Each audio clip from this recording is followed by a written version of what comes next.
મિત્રો આજે મારે એક બારવટિયાની વાત કરવી છે અને બારવટિયાની વાત આવે ત્યારે સૌરાષ્ટ્રની ભૂમિ યાદ આવી જાય મિત્રો. સૌરાષ્ટ્રની ભૂમિ ઉપર બારવટિયા થઈ ગયા. આજની પેઢી બારવટિયા એટલે અલગ શબ્દ માને છે, પરંતુ બારવટિયા શું હતા આ સ્ટોરીમાં તમને જાણવા મળશે મિત્રો. હકીકતની સ્ટોરી છે, એવા મરદ માણસની સ્ટોરી છે, એવી સંઘર્ષની ગાથા છે. સૌરાષ્ટ્રની ભૂમિમાં હજી સુધી ગુંજે છે આ વાત. એવા મરદ માણસની વાત હોય તો એ હતા જોગીદાસ ખુમાણ.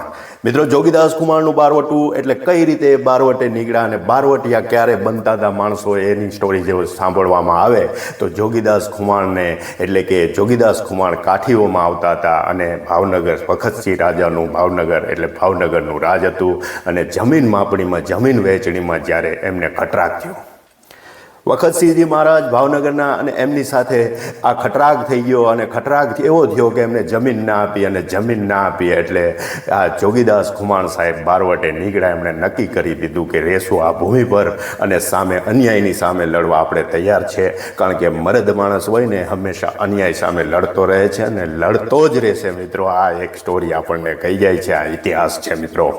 એટલે જોગીદાસ ખુમાણ સાહેબ ત્યાં બારવટે નીકળી ગયા અને બારવટે નીકળ્યા એટલે વખતસિંહજી મહારાજ ભાવનગરનું સુશાસન રાજ્ય મિલિટરી પાવરફુલ અને એની સામે જે લડાઈ લડવી, એની સામે અન્યાયની સામે ઊભું થવું કે તમે જે કરો છો એ ખોટું કરો છો એવું જો સાબિત કરવું હોય તો કેવડો મોટો સંઘર્ષ હશે તો આપણે જાણીએ જ છીએ મિત્રો. કારણ કે એક સુરતની સામે ધૂળ ફેંકવા જેવું હતું. જોગીદાસ ખુમાણ સાહેબ પોતાના માણસો લઈને બારવટે નીકળી જાય છે, સૌરાષ્ટ્રની ભૂમિ કૂદે છે અને ભાવનગરનો એરિયા એટલે એનો દુશ્મન મિત્રો. હવે કહેવાનો મતલબ એમ કે જોગીદાસ ખુમાણ બારવટિયા એટલે વેર વચન અને એને વટ હોય એ બારવટીએ નીકળે મિત્રો. કારણ કે બારવટીઓ એ નોર્મલ માણસ નહીં હોતો મિત્રો, એ ઉપરવાળાના સીધા કોન્ટેક્ટમાં હોય છે, ઉપરવાળાના સીધા કોન્ટેક્ટમાં હોય છે. તો જ એ બારવટે નીકળે. એનામાં શૌર્ય હોય, એનામાં હિંમત હોય, એનામાં સત્ય માટે લડવાની તાકાત હોય, એનામાં સત્ય માટે પોતાનું બધું ગુમાવી દેવાની તાકાત હોય. એ જ માણસ બારવટે નીકળે છે મિત્રો. જોગીદાસ ખુમાણ સાહેબ એ હતા. કહેવાનો મતલબ એમ કે જોગીદાસ ખુમાણ સાહેબ બારવટું ખેલતા હતા અને ત્યારે એક ઘટના બને છે.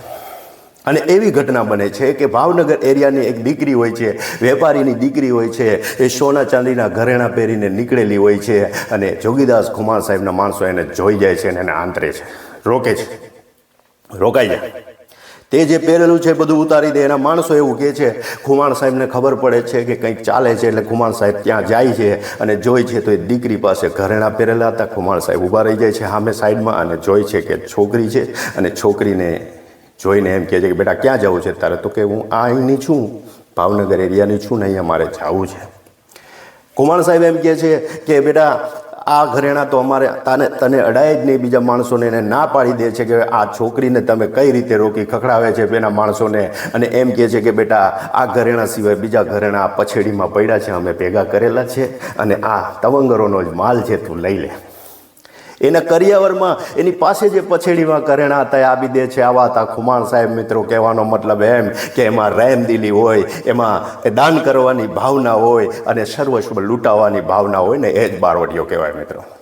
કંઈક કરવાની ભાવના હોય એટલે ખુમાણ સાહેબમાં આ બધું હતું. ખુમાણ સાહેબે એને પોતાની પાસે હતી એ વસ્તુ પણ આપી દીધી અને કરિયાવર પેટે આપી. દીકરી હસતી હસતી જાય છે, બીજાની ખુશીઓ માટે લડતા હોય એ બારવટીયા હતા મિત્રો. કહેવાનો મતલબ એમ કે જોગીદાસ ખુમાણ સાહેબ બારવટું ખેલતા હતા. આવા પ્રસંગો ઘણા બનેલા છે અને જોગીદાસ ખુમાણ સાહેબ જ્યારે બારવટું ખેલતા હતા ત્યારે ભાવનગરના વખતસિંહજી મહારાજ એકવાર બીમાર પડે છે. એમને ખબર પડે છે કે ભાવનગરના વખતસિંહજી મહારાજ બીમાર છે અને એને કડુ નામના મૂળિયાની જરૂર છે.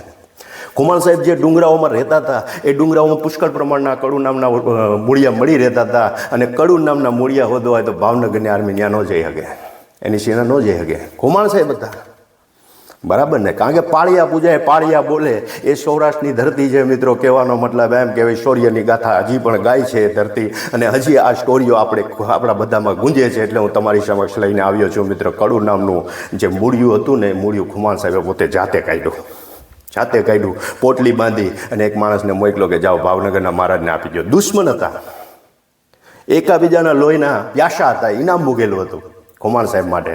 પરંતુ તેમ છતાંય કુમાર સાહેબે પોતાની મર્યાદા ક્યારેય ભૂલી નથી, દુશ્મનને પણ મદદ કરી હોય એમાં તત્પર રહેલા છે. એટલે આપણે આ શબ્દો આપણે આ લઈને મારે તમારી સમક્ષ આ સ્ટોરી લઈને આવવું પડે છે મિત્રો. એને માણસને મોકલો, એને પોટલી લઈને કુમાર સાહેબને, જે કુમાર સાહેબનો માણસ હતો વખતસિંહ મહારાજના ભાવનગરના દરબારમાં ગયો, એમને આપ્યું અને એનાથી એને સારું થઈ ગયું. કહેવાનો મતલબ એમ કે દુશ્મન સામે પણ આ રીતે મર્યાદાથી અને સંઘર્ષથી પીડાયેલા હોય તો એ હતા કુમાર સાહેબ. પછી સમય વીતતો ગયો, 30 વર્ષ સુધી આ લડાઈ ચાલી. બંનેની જે લડાઈ હતી એકદમ ખતરનાક હતી. અને પછી વખતસિંહ મહારાજને એવું થયું કે આ જે ખુમાણો છે એ જોગીદાસ ખુમાણ છે એ જે લડાઈ લડી રહ્યા છે સત્યના માટે છે, એને ભાન થઈ, એને ભાળ થઈ અને પછી એણે સમાધાન માટે બોલાવ્યા. મિત્રો સમાધાન એવા થયા કે જ્યારે બોલાવ્યા ત્યારે ભેટી પડ્યા એકાબીજાને ભેટીને. મિત્રતાની એક દુશ્મન હતા પરંતુ મિત્ર હોય ને એને ભૂલાવે રીતે ભેટી પડ્યા. મિત્રો કહેવાનો મતલબ એમ કે મરદની મર્યાદા હતી. મરદ ક્યારેક ગરીબ ઉપર હાથ ના ઉપાડે મિત્રો. મરદ કોઈ નબળા માણસને હેરાન ના કરે. આ હતા બારવટિયાના લક્ષણો મિત્રો. બારવટિયા આપણને કંઈક કહી જાય છે, આપણી નવી પેઢીને પણ આ સ્ટોરીઓ કહી જાય છે. એટલે હું તમારી સમક્ષ લઈને આવ્યો છું મિત્રો. આ સ્ટોરી તમને ગમી હોય તો તમારા બાળકોને પણ બતાવજો કે આ હતા જોગીદાસ કુમાર સાહેબ. મિત્રો કહેવાનો મતલબ એમ કે માન મર્યાદા અને વટમાં જો જીવતા હોય તો એ બારવટિયા હતા. એના પાળિયા પણ આજે પૂંજાય છે અને બોલે છે. એટલે આ વસ્તુઓ સૌરાષ્ટ્રની ધરતી પર ગુંજે છે અને સત્યની ધરતી કહેવામાં આવે છે. એટલે આ સ્ટોરી આ તમારી સમક્ષ હું લઈને આવ્યો હતો. અને મિત્રો આવી સ્ટોરી જોવી હોય, હજી પણ ઘણા બારવટિયાની સ્ટોરી જોવી હોય તો મારી ચેનલને સબસ્ક્રાઈબ કરો, વિડીયોને લાઇક, શેર અને કોમેન્ટ્સ કરવાનું ભૂલતા નહીં. તમારો ધન્યવાદ રહેશે. Thank you very much.